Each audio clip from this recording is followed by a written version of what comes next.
Severe weather caused this tree to hit this house in West Pullman on LaSalle, crushing the roof and attic.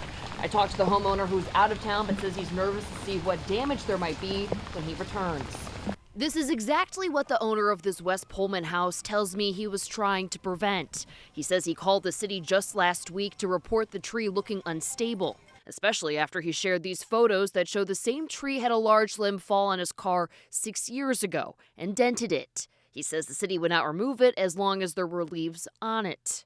Here in St. John, Indiana, there are businesses and homes along US 231 without power after a few power lines were knocked down from what appears to be high winds. We just thought, well, let's just go see if anything's fixed yet. And it's not.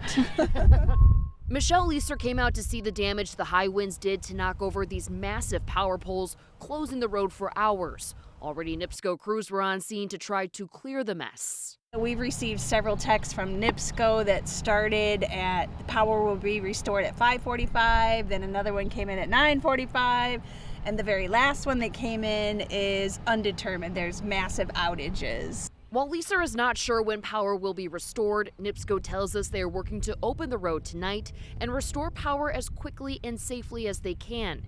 And just south in Cedar Lake, workers were seen on the roof of Hanover Middle School after reports say the strong winds tore pieces off.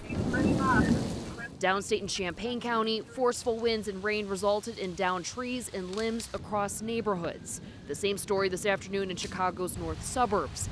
Niles, Evanston, and Skokie homeowners were also met with debris in their yards.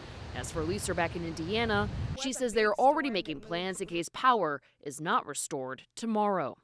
NIPSCO is also reminding customers to avoid downed power lines. If you do come across them, treat them like live wires. They also say they're starting to restore power, starting with the areas that have the most customers first. In West Pullman, Marissa Sulik, CBS News, Chicago.